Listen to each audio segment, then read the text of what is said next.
प्रेम नेहमी पहिल्या नजरेतच होतं असं नाही. कधी कधी ते वर्षानुवर्ष आपल्या आसपास शांतपणे वाढत राहतं आणि आपल्यालाच त्याची चाहूल लागत नाही. पुण्याजवळच्या एका शांतशा टाउनशिपमध्ये 2 कुटुंब अनेक वर्षापासून शेजारी राहत होती. शरद आणि मिनल देशमुख यांची मुलगी अन्वी, तर दुसऱ्या इमारतीत राहत होते विक्रम आणि सायली राणे यांचा मुलगा आर्यन आणि धाकटी मुलगी सई. अन्वी आणि सई एकाच वर्गात असल्यामुळे त्यांची मैत्री खूप घट्ट होती. शाळा, प्रोजेक्ट, वाढदिवस, सण प्रत्येक गोष्टीत दोघी कायम एकत्र असायच्या. त्यामुळे अन्वीचं राणे कुटुंबात येणं जाणं अगदी घरच्यासारखं झालं होतं. आर्यन मात्र त्यांच्यापेक्षा 4 वर्षांनी मोठा होता. शाळेत असतानाच तो क्रिकेटमध्ये राज्यस्तरावर खेळायचा. सराव, सामने आणि अभ्यास यांमध्ये तो कायम व्यस्त असायचा. लहानपणी जेव्हा सई आणि अन्वी घराघराचा खेळ खेळायचे तेव्हा आर्यनला जबरदस्तीने बाबा बनवलं जायचं. तो चेहऱ्यावर नाराजी दाखवायचा, पण शेवटी दोघांचा हट्ट मानायचाच. त्या खेळाला त्याच्यासाठी काहीच अर्थ नव्हता, पण अन्वीच्या मनात मात्र त्या निराकर्षणांनी एक कोपरा कायमच व्यापून टाकला होता. वर्ष सरत गेली. आर्यन अधिक शांत, समंजस आणि जबाबदार झाला होता. तो अन्वीशीच फारसं बोलायचं नाही, पण जेव्हा भेट व्हायची तेव्हा हसून एवढंच विचारायचा, सई अभ्यास करते ना व्यवस्थित? अन्वी मनातल्या मनात हसायची, माझी चौकशी कधी करशील? पण हा प्रश्न ती कधीच ओठांवर आणू शकली नाही. 12वी नंतर आर्यनचं मुंबईतल्या एका नामांकित इंजिनिअरिंग कॉलेजमध्ये शिक्षणासाठी प्रवेश झाला. तो हॉस्टेलवर राहायला गेला. तो दिवस अन्वीचा आजही अन्वीला आठवत होता. सईने सहज सांगितलं होतं, दादा उद्या मुंबईला जाणार आहे. हे ऐकून अन्वीच्या चेहऱ्यावरचं हसू क्षणभर हरवलं होतं, कारण तिच्या आयुष्यातील एक सवय अचानक दूर जाणार होती. तिने कुणालाही काही सांगितलं नाही, पण त्या रात्री गच्चीवर उभी राहून तिने बराच वेळ रिकाम्या आकाशाकडे पाहिलं. वेळ पुढे सरकत राहिला.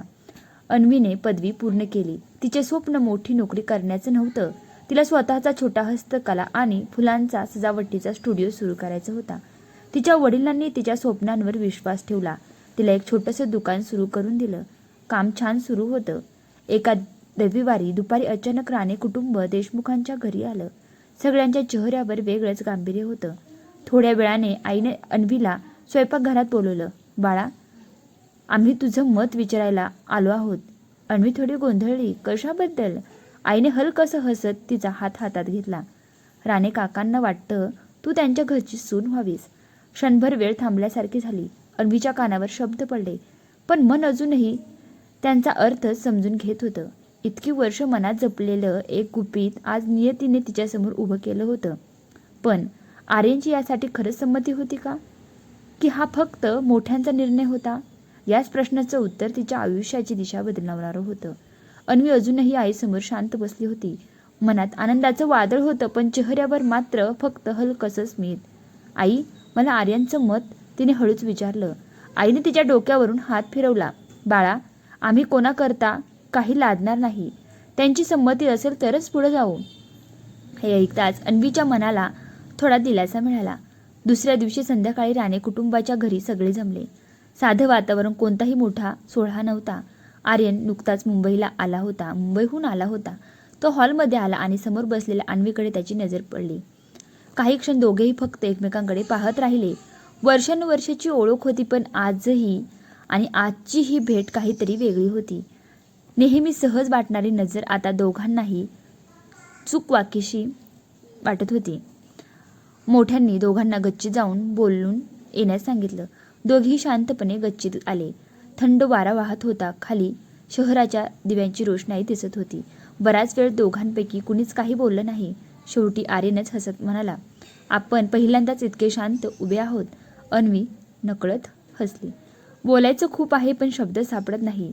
आर्यन रेलिंगला टेकला. अन्वी, मला एक गोष्ट आधी सांगायची आहे. तिचे हृदय जोरात धडधडू लागले. मी कधीच प्रेमावर फार विश्वास ठेवला नाही. शिक्षण, करिअर हेच माझं जग होतं. अन्वीचे हसू क्षणभर फिकं झालं. आर्यन पुढे म्हणाला, पण जेव्हा मी मुंबईला गेलो तेव्हा मला एक गोष्ट सतत जाणवत राहिली. तो तिच्याकडे पाहत हसला. सईशी बोलताना मी नकळत तुझी चौकशी करायचो. तुझा नवीन व्यवसाय कसा चाललाय? तू ठीक आहेस का? हे ऐकलं की दिवस छान जायचा. अन्वीच्या डोळ्यात आश्चर्य दाटलं. म्हणजे? आर्यन हलकसं हसला. बहुतेक मला तुझी सवय झाली होती आणि ती सवय कधी मनात घर करून बसली हे मलाच कळलं नाही. ते एका वाक्याने अन्वीच्या डोळ्यात आनंदाश्रू तरळले.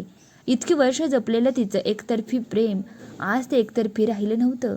आर्यने तिच्याकडे पाहत शांत आवाजात विचारलं, अन्वी, हा निर्णय फक्त घरच्यांचा नसावा. मला तुझं उत्तर हवं आहे. अन्वीने लाजत खाली पाहिलं. ओठांवर हलकंसं हसू उमटलं. उत्तर मी खूप वर्षापूर्वीच मनात दिलं होतं.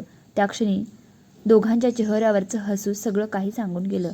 खाली हॉलमध्ये बसलेल्या दोन्ही कुटुंबांना अजून काहीच माहिती नव्हतं. पण वर गच्चीवर दोन मनांनी आयुष्यभरासाठी एकमेकांची साथ स्वीकारली होती. गच्चीवर दोघांनी मनातल्या भावना व्यक्त केल्या होत्या. खाली येताच दोन्ही कुटुंबाच्या चेहऱ्यावर आनंद खुलला. काही दिवसातच साखरपुड्याची तयारी ठरली. घरात लगबग सुरू झाली. अन्वीच्या स्टुडिओत नवीन ऑर्डर्स येत होत्या तर आर्यन त्याच्या नव्या प्रोजेक्टमध्ये व्यस्त होता. दोघेही वेळ मिळेल तसं फोनवर बोलायचे. त्यांचं नातं दिवसेंदिवस अधिक घट्ट होत होतं. पण आयुष्य प्रत्येक प्रेमाची परीक्षा घेतच आर्यनला 6 महिन्यांसाठी जर्मनीमध्ये एका महत्त्वाच्या प्रोजेक्टवर जाण्याची संधी मिळाली. ही संधी त्याच्या करिअरसाठी खूप मोठी होती. बातमी ऐकून अन्वीच्या मनात क्षणभर निराशा दाटली. साखरपुडा पुढे ढकलावा लागणार होता. तू जा, ती हसत म्हणाली. तुझं स्वप्न पूर्ण होणं माझ्यासाठी तितकंच महत्त्वाचं आहे. आर्यने तिचा हात अलगद हातात घेतला. मी परत आलो की सर्वात आधी तुझ्याशी लग्न करेन हे वचन आहे. दोघांनी अंतर स्वीकारलं पण मनात प्रेम अजिबात कमी झालं नाही. 6 महिने व्हिडिओ कॉल, मेसेज आणि आठवणींमध्ये गेले. आर्यन भारतात परत आला आणि पुन्हा एकदा दोन्ही घरात आनंदाची लगबग सुरू झाली. लग्नाची तारीख ठरली. हळद, मेहंदी, संगीत, प्रत्येक सोहळ्यात दोघांच्या चेहऱ्यावरचं समाधान पाहून सगळ्यांचे डोळे भरून आले होते. लग्नाच्या दिवशी अन्वी नववधूच्या वेशात मंडपात आली. आर्यनची नजर तिच्यावर पडली.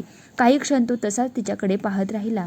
त्यांच्या चेहऱ्यावरचं ते शांत हसू पाहून अन्वीच्या डोळ्यात नकळत आनंदाश्रू आले. सप्तपदीच्या 7 पावलं चालताना दोघांनी एकमेकांचा फक्त एकच वचन दिलं, कोणत्याही परिस्थिती आली तरी आपण एकमेकांचा हात कधी सोडणार नाही. काही वर्षांनी त्यांच्या छोट्याशा घराच्या अंगणात रंगीबेरंगी फुलांची बाग फुलली होती. अन्वीचं स्वप्नातील फ्लॉवर स्टुडिओ आता शहरातील प्रसिद्ध नाव बनलं होतं. आर्यन आपल्या कामात यशस्वी होता.